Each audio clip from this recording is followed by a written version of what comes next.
welcome. There are some familiar faces on the list today and some that I don't know, but welcome. And this is our first Q&A today, Kiikstart, with the wonderful Derrick McManus, who I'll introduce in a moment. But thank you for being here. Oh, absolutely great to be here, Ali. And look, thank you for waiting. As I said, we're going to make sure that we really get through this in the next 45 minutes. And it is an introduction to human durability. So obviously we can't cover everything, but we can give you a really, really good taste. Just briefly before we get into it, for those that don't know me, I'm Ali Uren. I created Kiikstart in 2008 because I saw a gap in the market to create learning that really built robust business and people and be able to innovate, not from strengths, but from gaps and risks and threats. So when I was thinking about the first Q&A in a series that we want to create, who came to mind but Derrick? So Derrick, I saw Derrick speak in 2006 when I was on the entrepreneurial trip, and the message stuck with me. And I know the message has evolved over that time. So I look forward to sharing it today with people. And you and I have done a lot of work in the lead up to this. So I look forward to unpacking it with you and having some robust conversation around that as well too. And I'm looking forward to that too. Good. So our work is not easy. You know, the spaces that we work in are quite complex. But as I said, it talks about creativity and innovation and imagination as well as part of human durability. Yeah. So for those of you that don't know Derrick, and Derrick will no doubt tell his story better than I will, Derrick was a former sniper, diver, counter-terrorist operative with the elite South Australian Police Special Task and Rescue Group. And I have to go to my notes on that because I will not be able to say that. Star Group's obviously our elite force that does all sorts of risky, life-threatening work. And in 1994, you were with your colleagues called to arrest someone, is that correct? Up in Europe, absolutely. Who didn't want to be obviously arrested. He fired at you 18 times in 5 seconds. Yep. You were hit 14 times. That's right. Correct? Yes. Laying on the ground for 3 hours. Correct. Obviously, people that could not come and rescue yet until things had obviously, were safe, I suppose, to do Correct. so. The people that I was with were pinned down. Yeah. So 30 seconds away from death at the time of being rescued. Yeah. Awesome story in terms of... It is a good story. And I say that with all respect, right? Like, you might think that's a funny word to use with it, but it is a story that people just say, yeah, but how, right? And I know that people, and that's what I'm enjoying and about working with you on this, and to really see where the relevance is of your story to people in business, because we've always faced challenges, and COVID is not the last disruption to our life and to business, right? So this work is so important. So can I get you to take me back and take us back to that day and put some context around it before we kick off into the human durability model? Yeah, absolutely. So, as I said, it's an interesting experience to have gone through. And I understand that people have a curiosity with it, which is why I do enjoy talking about it. Don't get me wrong. It's not a day I'd like to experience again. No. But I don't mind talking about it because we, as you know, we have a lot of learning that comes out of other people's lessons. So 1994, my section, Star Group, we were asked to go and arrest this guy. He had 197 counts of fraud against his name. Right. Now, he had made some threats to police before, so we knew his history. I'd actually been involved with 2 operations with this person in the past, so going to his house on this day was not a new thing to us. And we went there, we were in full police blue uniform, and we were wearing flak vests. A lot of people could know them as bulletproof vests, but they are not bulletproof. Yes. But we went to the front door, we knocked, we called that we wanted to speak to the person inside. There was no answer. However, we had one of our other snipers, and he was sitting in the bush for about the last 20 minutes. Right. And he had just been watching the house, watching the person, so that we knew exactly where he was, what he was doing. He was a potential threat, so we wanted to have as much information as possible. So he told us he was inside the house and he should have been answering the door. Knocked again, called again. Again, there was no answer. At this stage, I've moved down the side of the house towards the glass sliding door. And as I went to within about 2 feet of that sliding door, the person inside started to shoot. I was the target. He was using a Chinese military assault rifle. For those of you who know firearms, and fortunately not a lot of people in Australia know firearms like it is in America. That's a good thing, huh? Yeah, absolutely. But it was a 7.62 or 308 caliber rifle. Very, very big caliber. It's the weapon they use when they go to war. He hit me 14 times, and there were some massive injuries that I sustained at that time. And just to cover the injuries, the major injuries, just very briefly, there was one bullet that went through my left forearm. It severed the artery, it damaged the nerves, stretched tendons, broke the radial in 2 places. There was another piece of shrapnel that lodged in my right wrist, and that severed an artery and damaged a nerve in there as well. I had 2 bullets into my stomach. They didn't hit a kidney or a spleen or anything else like that, but I did lose 45 centimetres of large and small intestine all up. And, of course, with that sort of damage inside your bowel, for the 3 hours I was lying on the ground, it was just leaking into that stomach cavity. Yes. I had 2 bullets that hit my left thigh, and I lost about 30% of the muscle in my left thigh. And the first doctor to get to me, and the one that was involved in surgery as well, he said that those 2 bullets missed the femoral artery, the largest artery in the body, by the width of a piece of paper. That would have been a very different story had it hit that. If it had hit that femoral artery, we don't know what would have happened, to be quite honest, because it did hit an artery in my left forearm, and if it hits an artery, the artery should bleed, and that's it. It's over. Yeah. But the one in my forearm just fibrillated is the medical term, so it closed off at either end. And doctors say they don't know how that happened either. So I should have bled out because of that artery being severed. Okay. But the femoral artery is the largest artery, and in general terms, if you hit that artery, life is over within probably a minute. So very, very fortunate. And another bullet went through my right Achilles tendon and just took out 80% of my Achilles tendon. And as I sit here and talk to you, and as I move around, I still only have that 20% of that Achilles tendon still holding together today. So he started shooting. He did that damage to me. I fired back in his direction, and I'll come back in a little while and talk about some of the thoughts that went through my mind as I was firing back. Correct, yeah. But I fired back. When I fired, he stopped. I then rolled to my right a couple of times, managed to get to my feet, staggered around the corner of the house looking for somewhere safe to hide. There was a trail of blood behind me on the ground as I was moving around. But my legs started to grow weak, just with the damage, the blood loss, the injuries themselves. And as I moved around, I fell to the ground again, crawled along on the ground on my knees, my body getting weaker. I fell to my hands and knees. So I'm absolutely losing strength and power. Crawled along on my knees and hands and knees for a little while. And then I dropped to the ground, rolled onto my back, and that's where I stayed for about the next 3 hours.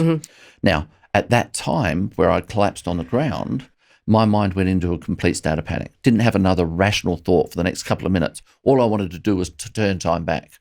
Now, this is something that people relate to quite easily. Correct. Because sometimes when things start going wrong, they go, if I could just go back, I'll do that differently. Yes. That's exactly what ran through my mind. As logical and process-driven as I am, that's what was happening in my mind. I just want to turn time back. So that was your initial reaction to something that you were experiencing? My initial reaction was actually very, very planned and methodical, where I fired back.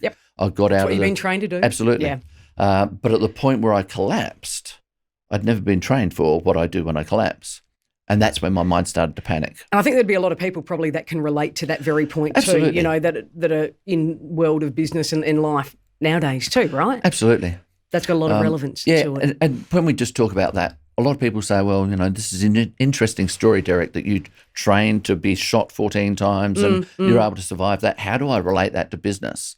And my relevance to everybody's challenge, like I work with children in schools, I work with electricians, I work with, who was I working with the other day? Dentists, CEOs, finance. I say that I prepared myself for what I could realistically expect to encounter as a result of the choices that I made and the circumstances I put myself in. Now, if I was to go into an accounting firm and say, all right, I want to start being an accountant, I'd be completely overwhelmed, right? Because I'm not prepared for that. Accountants know what they need to do and they train for that. So what I like people to do is have some anticipation of what they can expect to encounter in their day-to-day life, and let's prepare them for that. So what's relevant and appropriate really for the circumstance absolutely. too, yeah? Okay. Absolutely. Yeah. So that's where my model has come from. And once I got into this model into this position where I was in panic, and this is where we're starting to get overwhelmed. Things are going wrong. I don't have control over anything anymore. Things are not the way I want them to be. We're being overwhelmed. Our emotions go high and our rational thinking goes low. And this is when we are in fight and flight mode. This is absolute panic. This isn't when we do the smart things. This is when we do the things that are easiest, the things that we're used to doing, and the things that we think will give us a solution straight away. Yeah. If we can bring the emotions down and the rational thinking back up, then we've got more chance. Now, it may not get back onto that even plane, but if we can get them close. And that's what happened for me. I had this overwhelm. I had the panic. But then he started shooting again. At this stage, he was shooting through bricks in the wall directly above me. Right. And there was dust. So he knew where you were. Well, no, he so or didn't. not? Well, it's debatable. Okay. He wasn't shooting at me at this time. He was actually shooting at somebody else. But where he was shooting through some bricks, and the dust from those bricks was falling in onto me. And it's at this point that the dust started falling into my eyes that I've just snapped for myself and gone, no, I've got to face reality. I can't turn time back. I've got to take control of what I can in these circumstances. And as we know, we can't control everything, but let's take control of what we can. So before we move on, if we can, there's something that you talk about, which is the value of dark humour, where appropriate in even in that situation. Absolutely. Do you mind talking briefly before we move into the model around what you were thinking? And people might think this is a little bit, how could you think that, right? And we'll go to the next slide, and I want you to talk about what you were thinking, that thought that you were thinking about, right, where people go, how could you even think that at that time? Do you mind talking about the role of, I suppose, dark humour, how you used it, and that thought that you were thinking about at the time when you're on the ground wounded 14 times? Yeah. So dark humour plays a big role in my life, and people know that frontliners or the first responders, emergency services workers have this dark sense of humour. And I think it's invaluable, but only for a short period of time. The dark sense of humour will just break the tension, but then you've still got to have systems or models or processes that you put in place to actually handle what you're going through. So the dark sense of humour, absolutely invaluable, but I know so many people who have a dark sense of humour can crack a joke at anything, but that's all they do. When things get big again, they crack another joke, and then they'll go down with anxiety, depression, stress, whatever it might be. So the dark sense of humour, invaluable to me. And while I was in hospital, after the shooting, during recovery, my mates from Star Group, they're exactly the same as me, and they came in with a Get Well card. Now, before I show the Get Well card, let me just paint the picture again. People will be familiar with this too. I think a lot of people will have seen this. Absolutely. It's a pretty popular one. The guys are well aware I've just been shot 14 times, lying on the ground for 3 hours. The first doctor to get to me said that I was 30 seconds from death, and he said I took a last gasping breath, and that's when he worked his magic. I'm now in hospital. I've still got a massive amount of injuries. I've still got massive amount of pain, and there's a huge amount of rehabilitation in front of me, 2.5 years. But this is the Get Well card that everybody thought most appropriate. And we'll just flick to that now. So that's just something about you, maybe, Derrick. I don't know. Well, the really interesting thing is that about 3 days later, a mate that I went to school with 20 years earlier came in with exactly the same card. Okay. So I've always been this person. But as I say, dark sense of humour, great for breaking tension. But then you need to back it up. So let's talk about mindset. Yeah, I want to know. Let's start. Let's start on this human durability, model, concept, way of life, way of doing business. Yeah. Yeah. What's the mindset that allows you and that allows other people when they adopt this to be able to really be in high pressure situations where their back is against the wall, right? Now, obviously, you face a life threatening situation, but still, we are. Like you said, challenge and disruption hits people in different ways, and it's big. It can be big, doesn't it? It's whatever relevant, to the individual. Tell me how you create, after you got out of rehab, obviously it was a long journey back. It wasn't just quick bounce back and back you go, Absolutely. So what was the mindset? If we can look at that human durability mindset that you talk about, can we have a look at that and tell me how you sustain that over periods of time?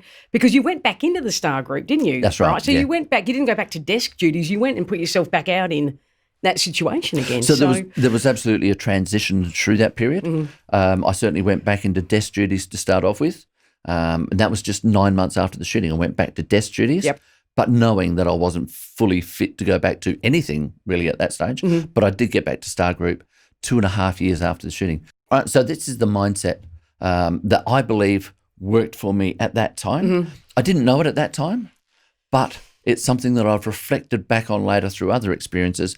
And I see that this worked for me, but I also think it works for a lot of other people. So it is stay strong, find the system, work the system, and then tweak the system. Now, finding the system, When you're referring to systems, tell me, what are you referring to in that, Derek? Well, let me just talk about the stay strong first, and then I'll come to the systems. Sure. So the stay strong is about being staying strong physically, mentally, and emotionally, right?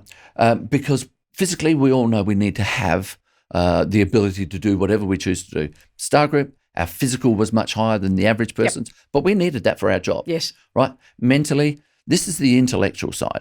This is the policies, the processes, the things that we need to do to be able to do it, understanding all that. So physically, mentally, but emotionally as well.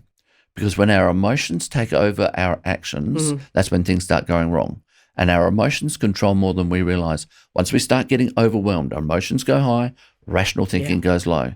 So we've got to prepare ourselves physically, mentally, and emotionally. And I actually said to myself before the shooting, if I do get shot, what's going to happen to my emotions? What have I experienced in the past where my emotions have been challenged, and how do I bring them back down? So going back to find the system, this is the system that works for you, right? As I say, I've reflected back on the things that I've done in the past. What worked for me in the past? What didn't work for me in the past? How can I improve it? What can I continue doing? What can I start doing new that I've seen somebody else doing and going, that could work for me? Can I say something to that, though? Please. And I've seen it in my own work over the last, 12, 13 years too, is that takes a level of self-awareness, that Absolutely. not everyone has, or they don't want to have, right? Because it's hard, it's prickly, it's a thorn in the side. It makes you think about that, So Absolutely. you need to have that level of self-reflection to be able to benefit from it. And I think that level of self-reflection comes from being vulnerable, right? Absolutely. Being prepared to say, actually, I stuffed up there. Or that wasn't my best performance. If I go through that experience again, I would rather do it this way. So a positive post-mortem. Absolutely. Reflection, review. Like I said, if people aren't out there reviewing how they work, how their team works, what's working, what they'll keep, what they won't keep, and that's what I've found a lot, is that's when it's going wrong. Yep. People are not allowing the time to think because they're on that wheel of busyness of doing stuff. Absolutely. Now, as our discussions always go, Ali, they go off on a tangent. I know they do. Bear with us, people. We'll come back to it, okay? But that's the beauty of this, We have a plan, but it's a little bit malleable. Absolutely. Yeah. So it's that positive post-mortem. Now, lots of people talk about I'm an optimist or I'm a pessimist, and if I'm an optimist, I don't associate with pessimists and blah, blah, blah. I wouldn't hang out with anyone if I didn't associate with some pessimist, Derek. Well, I like to look at both sides. People say, oh, my gosh, how can you think so pessimistically and have such good outcomes? But that's looking at what could possibly go wrong, right? And if it's you know a contingency, scenario planning too. If you know what could possibly go wrong, you can prepare for it. If you are just an optimist and just live in the optimistic world, when things go wrong, you will be destroyed. But it's a level of vulnerability, again, to be able to say, I want my performance to be absolutely perfect. I want everybody to think of me as great. But actually, there are times when I stuff up too. And accepting that because it's normal. Yeah. Everybody does it. It's just a lot of people hide it. And so finding the system, it's the system that works for you. You've got a system that you will suggest to people when you go and do your consulting. Yep. I've got systems that I suggest to people. And these are good hints, but they've actually got to resonate with the people and work for the people. But when you find the system that works for you, and obviously that's a much deeper discussion that when we sit down with people we'll go into. When you find that system that works for you, then you've got to work it, and you have just got to go hard all the time on that system that works for you. But when it starts to amplify, when it starts to plateau, when it starts to drop off, that's when you need to tweak the system. Can I say that's actually a really good point? I know it's come up in our conversations before. Yeah. I work with big clients, small clients, out back, all over Australia. And what I see is that people are waiting. They're not moving before it starts to plateau. Because there's a tipping point. What's successful now won't be successful in 18 months' time. It wouldn't have been successful maybe what worked 2 years ago won't work now, absolutely. right? So they wait for it to go wrong, right? Yeah. Because things are good, right? And business is never easy, but it's certainly easier when, things are, sort of working for you and we don't have pandemics and we don't have major disruptions, right? That's right. So I think that's an incredibly important point that I would like to, like I said, the tweaking, if we can talk on that before we move in to the continuum, is, how do you know in your role, how did you know to say, okay, I'm going to have to tweak this. And I know we'll probably go through that in the model in a little minute, absolutely. right? So I don't want to jump the gun on that. But, I do feel that the biggest thing is when people think, when people say, oh, well, and it's just totally a redundant saying and I hate it, but oh, well, it's not broken, don't fix it. And I always say, well, have you looked to see if it is broken? And I'd probably have a really good look because you'll probably find parts of it are. And Correct. that's okay. Yep. That's okay. But move now. Don't wait. People wait and then it goes wrong. Yeah, absolutely. So as you say, that fits into the model for human durability, and it's actually the third level of knowledge. And that is, what are the indicators that tell you it's going well? What are the indicators that tell you it's going bad? Yep. And as you say, some people see these indicators and they go, oh my gosh, it's starting to go bad, but it's not bad yet, so I'll just wait.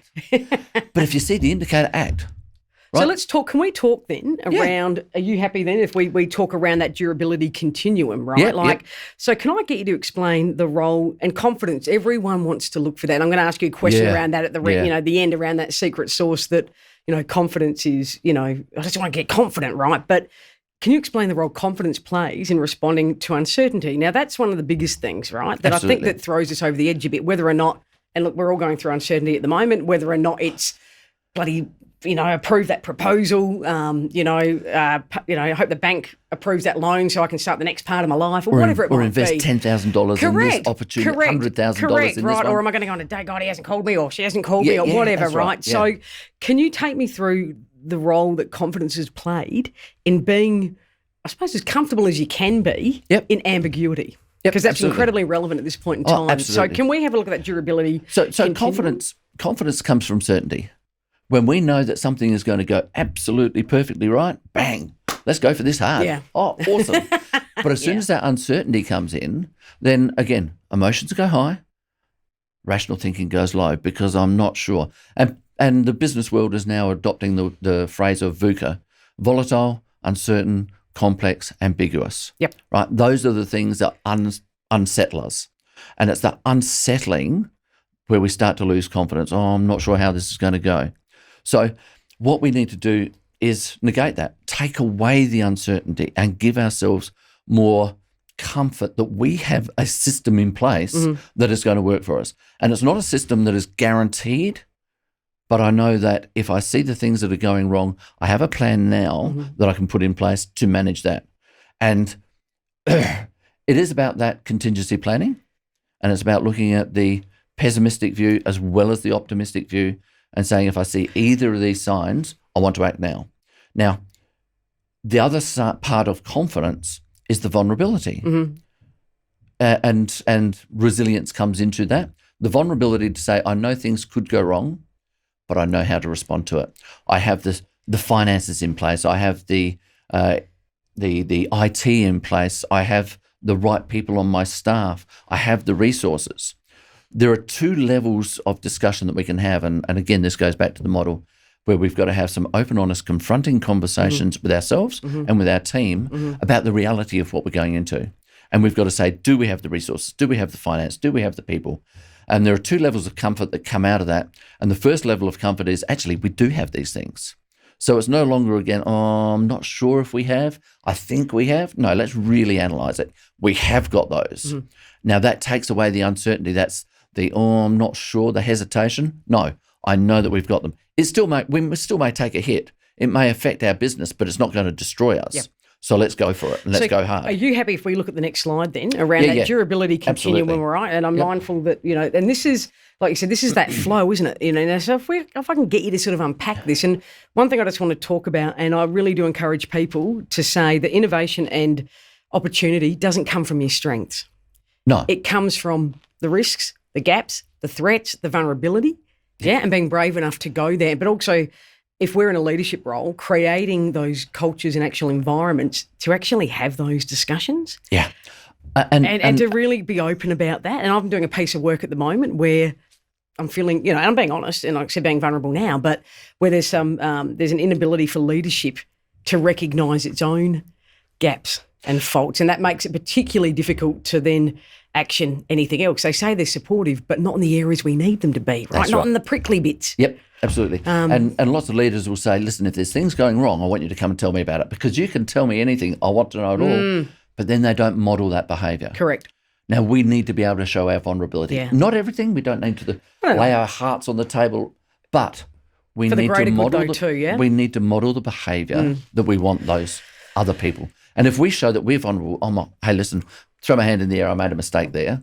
but we're going to move forward because we're going to be able to manage And it. this is how we're going to do it. Yeah, absolutely. So take us through. So in this model, fragility, resilience, durability. It is a continuum, and it's a continuous continuum that everybody goes through.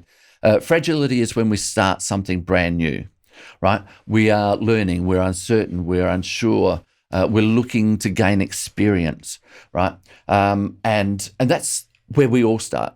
A kid with a tennis racket for the first time doesn't know how to use it, but they get that little bit of experience, a little bit of coaching, mentoring, guidance, a little bit of experience behind them. And then they will be able to move from being fragile with that good coaching and mentoring into a place where they can problem solve. Now, resilience is about problem solving. Resilience is about being reactive. It's about waiting for something to go wrong and then bouncing back. But it's about being comfortable that we have that ability to bounce back, comfortable that we are able to problem solve. And no matter what comes up, we will work our way through it. Very powerful place to be. And I embrace resilience completely, but I also see it as halfway, because resilience is about waiting for things to happen and then bouncing back. Durability, I think, is a more proactive model. And durability is about having the confidence, the courage, belief, and the systems that we know are going to work for us. And it is about once we get into that place of, I can solve all those problems, it's about saying, actually, what are the things that could go wrong? And when I see them going wrong, what can I do before they become a problem? So I think it's also important too, before we talk about the model, because that's the big, that's the big chunky piece in this session today. But when we've spoken about this, we've talked about that there is a continuum, but you move up and down too, don't you? Right, Absolutely. like depending on what's happening in your life and the influences and the challenges and opportunities that you're facing, you don't just sit in one part of this, do you? No. So a nuance that I've only just come up with this in probably the last week is that, durability is where we want to be, right? Durability is that ability to sustain optimal performance. It's not about having a peak where we're performing absolutely brilliantly and, oh gosh, things have gone wrong. Okay, now we've gone down below par and we've got to build our way up. It's about continuing that optimal performance. But that once we get to that durability point where we can sustain that optimal performance, that only becomes a platform for us to take our next challenge, right? As soon as we are comfortable. It's not set and forget, Derrick. It's not set and forget. It is about taking the next challenge. And lots of people say, oh, when things go wrong, what we need to do is go back to basics, right? And that's all good, but basics is going back to fragility. That's when you first start, right? That's when you're building up right from the basic. I like to talk about going back to the baseline. The baseline is where you know your performance is 100% reliable. Everything you do is going to go right. You can be comfortable in your performance. And that's that point of durability. So when things start going wrong, let's find out where your baseline is. Let's go back to that 100% reliable and step on from there. So let me ask you a question before we talk about the big model, that we want to be able to unpack, you know, as an intro today. How well do you think we do as people or as leaders or as organisations to really define what the baseline is? You know, like how often are we sitting around as a team? And I'm just, you know, like I said, I'm looking at my own work out in the field too, right? Yeah. And really saying, what is the baseline? You know, what do we say is cool and acceptable, and that's, you know, what do we say is the negotiable and the non-negotiables around that? Like how many organisations are doing that? And if they're not doing it, why do you think they're not? Really good question. Really good question. One of the things that I like to explain there is that our baseline is not set across our life. We have a baseline of performance in our relationships. We have a baseline of performance in where we deal with our children, in our sport, but we have a baseline in our business as well. Now, the nuancing of inside our businesses, we have different baselines. I am terrible at administration, but I am great at implementing. But I've got to recognise that. Sure. My baseline for administration and accounting and all that is down here. And that's why I've got an accountant to help me out. We have a team of people behind us. Absolutely. Because I can't As do I it all. needed today, hey, Rory.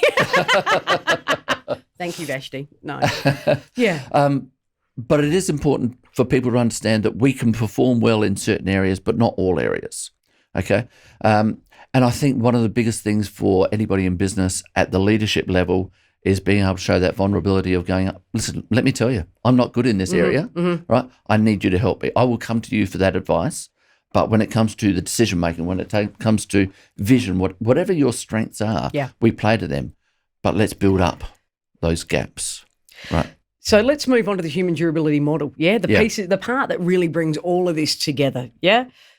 Let's have a look through. If we can do it maybe in the next 10 minutes. Are you happy with that? If we can go absolutely. through and spend some time on that. I know this is really a very small taste. You spend days on this, Absolutely. and I get that. Yep. So if we can just work through what the main parts are, let's take people on the journey. And I'd say if you're near a computer or you want to do what they did back in the old days and pen and paper, make some notes as we go through. Absolutely. So we start at the very top. We start with the vision. And the vision, sometimes called the goals, the missions, the dreams. Essentially, the vision is just the outcome you want from the action you're about to take. Okay? We all have this idea of I've got to respond to this issue or there's something I want to create. Okay? What's the outcome that you want to create from the action you're about to take? And this gives us the ability to focus. But we've got to be very clear on what that vision is. And the vision doesn't have to be massive and lofty. It could just be, in fact... Just start. You got to start sometimes, don't you? Absolutely. You just have to start. But sometimes that vision is just, for families, we're going to the movies and I'm taking the kids to the movies. It's always a hassle. How do I improve that? Or it could be, I want to start this $100,000 investment in this new business. What is the vision that you want from that outcome? Right? And then we go to the knowledge, right?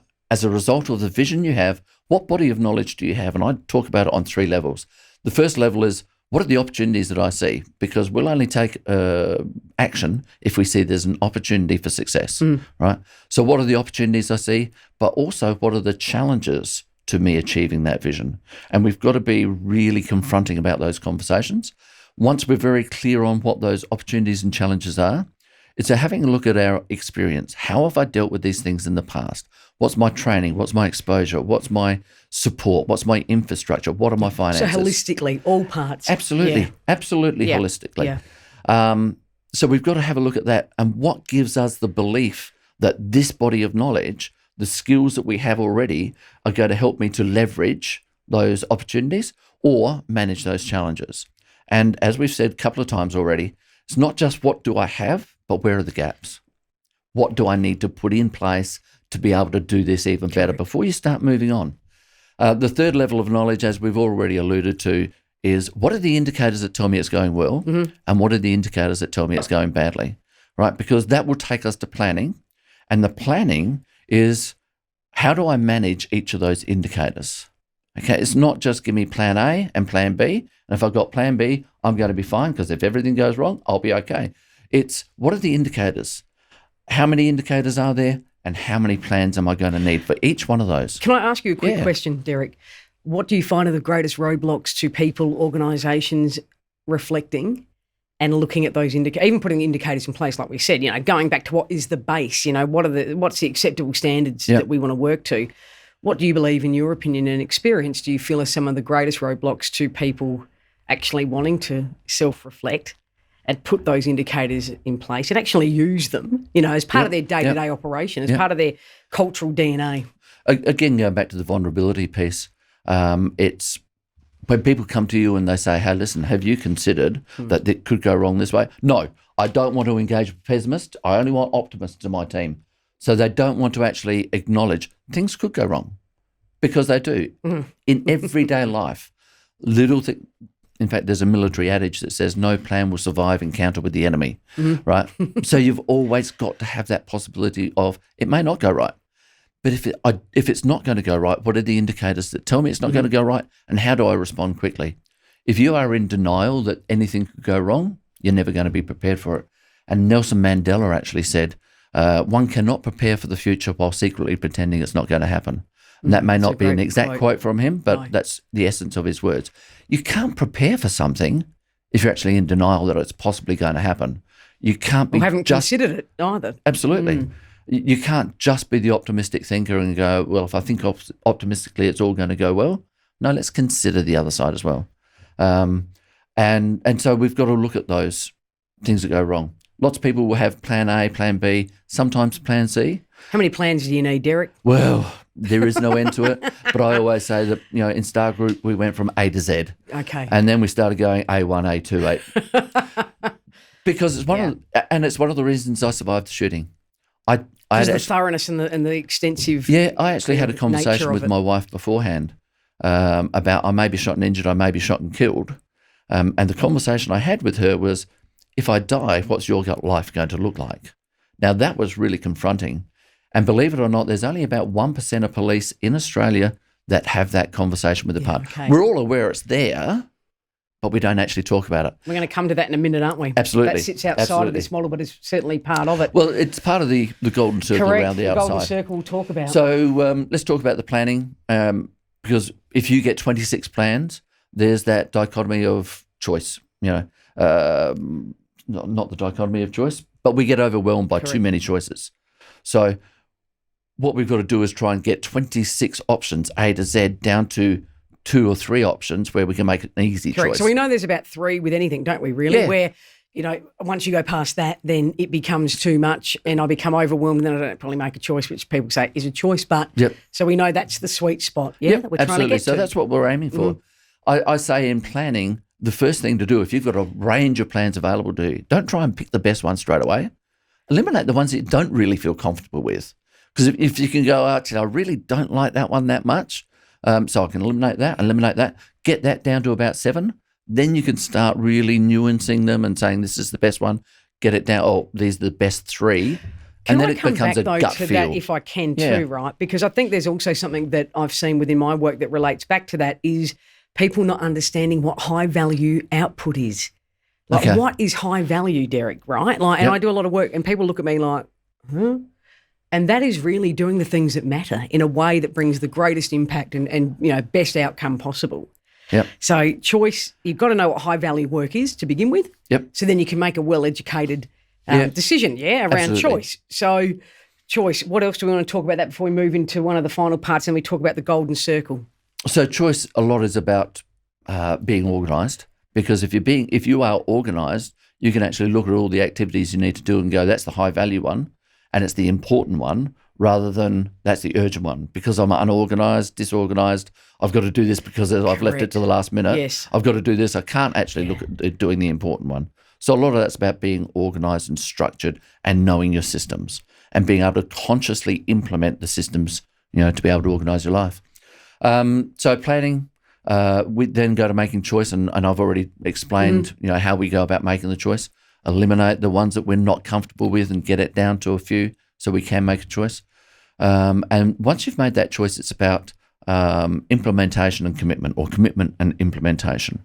And this is the big one. I mean, a lot of people, and we won't go into it too deep, but commitment is simplified by saying 99% committed is hard. 100% committed is easy, because there is nothing in your mind that is going to stop you. You are going to go through with it. If you are 99% committed, it's sort of like, well, yeah, I really want to, but there's still that little thing there. I'm not sure. And this is where confidence comes from. So let's come back for a minute, and I know it's going to lead us in after we've finished off this piece into some of the final questions for today. What stops people being 100% committed? Like, what are the factors that get in the way of sort of going, I'll put my toe in the water a little bit, and doubt. I mean, there's obviously self-doubt, which comes back to confidence. Absolutely. But what other factors do you see that influences people's ability to say, I'm all in? I'm all in. This is going to really make me feel uncomfortable. It's going to cost me. It could, depending on the decision, it could cost you business, relationships, family, all of the above. So this comes to the golden circle around the outside. This is about having those open, honest, confronting conversations about reality, okay? If we are not willing to engage with the pessimistic thought of this could possibly go wrong and then plan for it, then we've always got that doubt in our mind, or that could go wrong. I haven't really considered it. I don't want to think about it, but I hope it doesn't happen. Whereas if we actually have that conversation with the pessimist and say, no, I've actually considered that and I've got this plan in place to be able to manage it. Or you say to the pessimist, actually, thank you. I haven't considered that fully. I need to go away and think about it.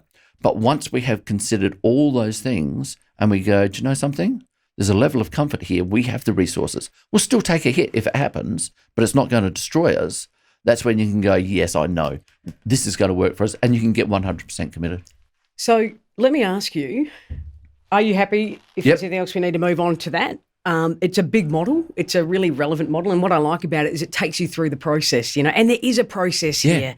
And absolutely. innovation and creativity and facing challenge and doing awesome work, it still has a process behind it, doesn't it? I think people think that when you're creative or you're doing some stuff that's a little bit out there that you just sort of throw it out there, and you don't. You follow a process and the steps around it. So thank you for explaining that. If I can just Sure. Elaborate on that. It's a big model, but once I actually sit down and talk to people about it, they actually go, oh, do you know, that's kind of intuitive. And it's simplified, which doesn't mean dumbing down. No, Simplification is not easy. No, that's right. So that's the I think the gold. What you consciously implement, it becomes easier to implement. Doesn't make it simple, but it becomes easier to implement it and get the outcome. So after the incident in 94, was there anything in particular that you had to stop doing or stop believing or stop interacting with certain people or anything about your work practice that you had to do to be able to be even more confident in facing ambiguity in your life, in your role? Was there anything you had to stop believing?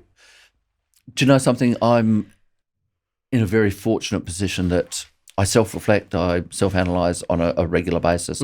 I did it beforehand. So this model that I talk about for human durability was something that I did intuitively beforehand. And so after the shooting and going back to Star Group, it wasn't that I had to start or stop anything different. I just continued doing what I did. And one of the reasons I'm comfortable saying that and confident that it's right is that 3 months after the shooting, I went and saw one of the top psychiatrists in Australia for major trauma and stress. And we had the discussion, and the discussion revolved around this type of framework. And he instantly cleared me to go back to work the next day. Physically, obviously, I couldn't. It took 2.5 years. But he said psychologically, I was already in the right position to be able to go back to work and operate at full level again. And I've never looked back from that. And so there was nothing that I needed to do. And that's why I reflect on this model and go, do you know, it is something that people can easily implement, whether it's for home life, whether it's for sport, community, or business. And obviously we're talking a lot to business people today. Sure. But it is a process that's intuitive and it just works. So let me ask you one final question before we do a final wrap up. Yeah.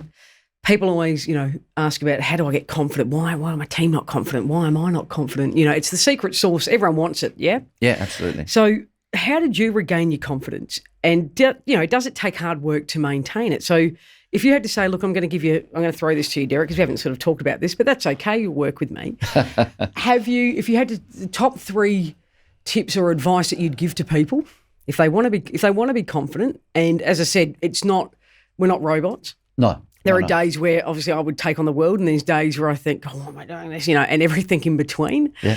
So top 3 tips or advice that you would say to people: confidence. Yeah. This is how you can maintain it, This is how you can push through. What would be some of the top 3 tips or advice, insights that you'd want to share with the group today? The first one is having those open, honest, confronting conversations, being vulnerable enough to say, do you know something? Things could go wrong for me.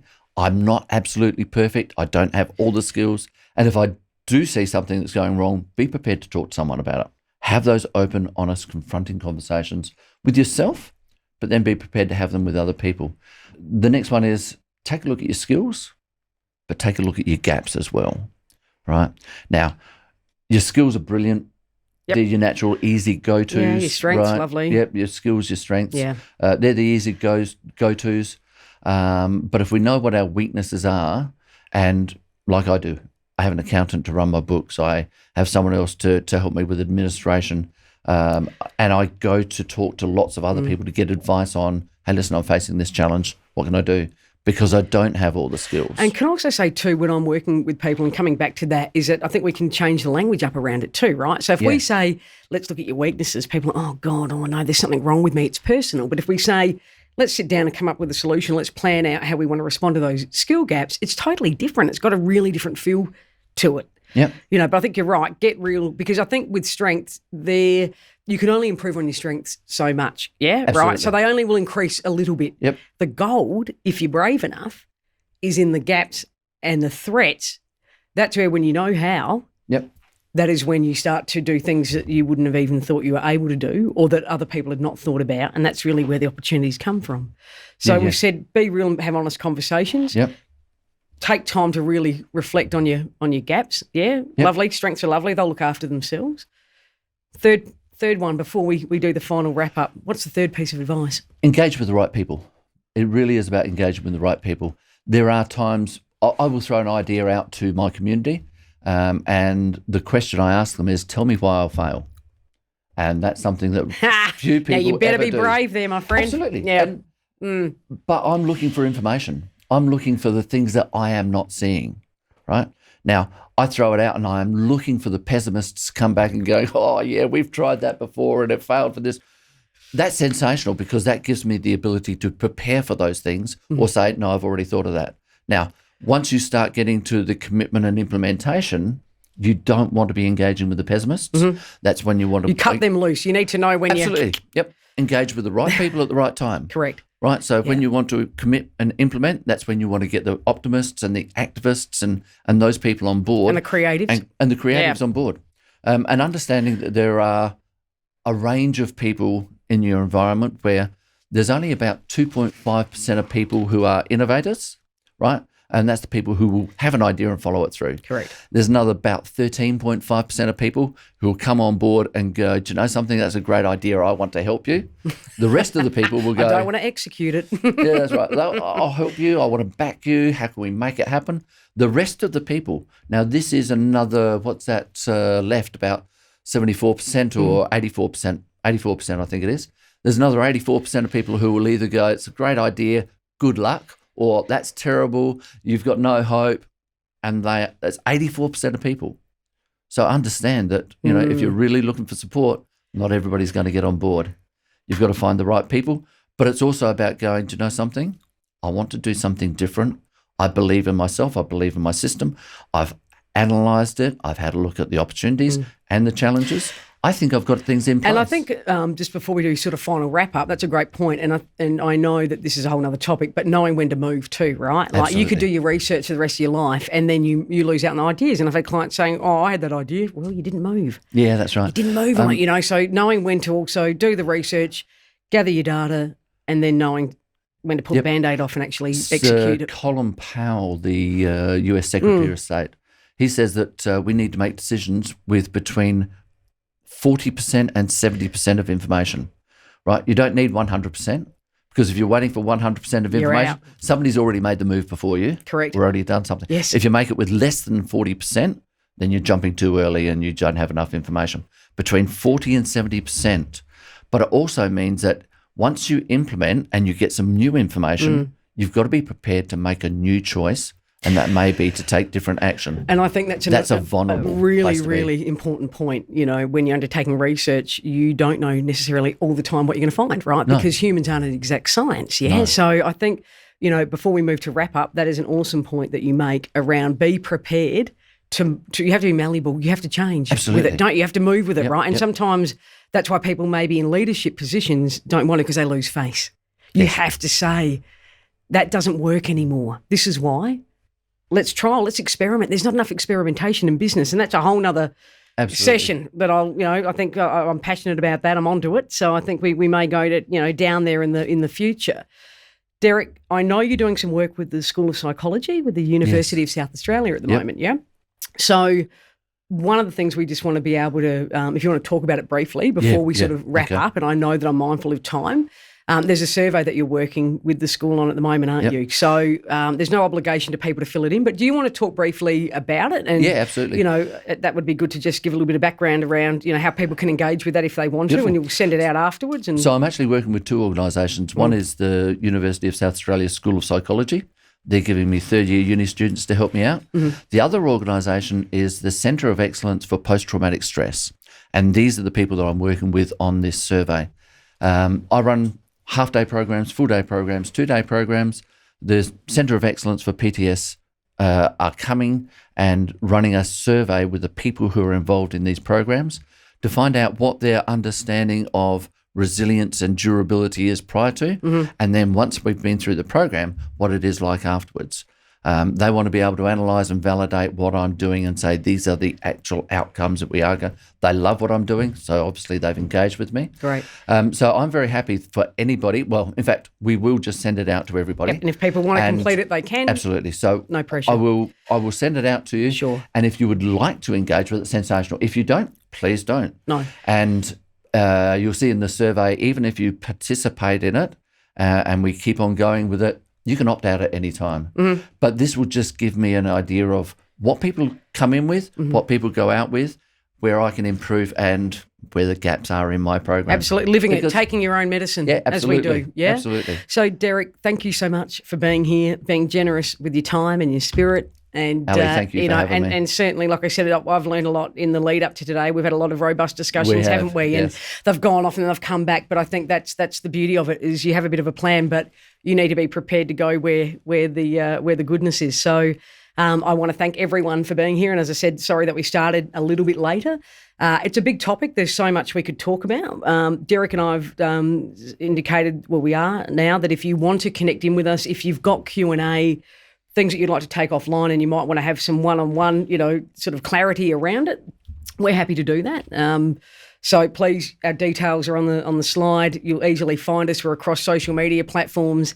We would love to, like I said, connect in. This is the first of, a number that we would like to do with interesting people that go into topics that are on brand and also are not the normal sort of safe leadership sessions, because I think the world needs a little bit more than that and always has. So there's a place for it. But great session, and look forward to maintaining the connection. And as I said, take time, everyone, to just sit on what we've gone through today. We are recording it, so we will send out the link to that so that you're able to hear our dulcet tones for a little bit longer. But please reach out, connect in, and let's, like I said, lovingly push ourselves and, as I said, make that time to reflect, because that's where the creativity and, as you said, the goodness and that well-being element can really come through, and I think we all need that. Absolutely. So thank you. And I encourage, again, same as you, anybody to engage with us. Let's just have an exploratory discussion. Yeah, if correct. There's something Be you're curious interested about in. it. Be curious. Because we need more people as your that business are curious. byline is, let's do, and I think it's bolder, braver business. Braver, bolder business. Braver, let's bolder. do it. Yep, I'm taking my own medicine too. You know that. I'll reveal more later. Every time. Love it. Thanks so much, Ali. Thank you so much. Have a great day, everyone. Thank you for joining us. Thank you.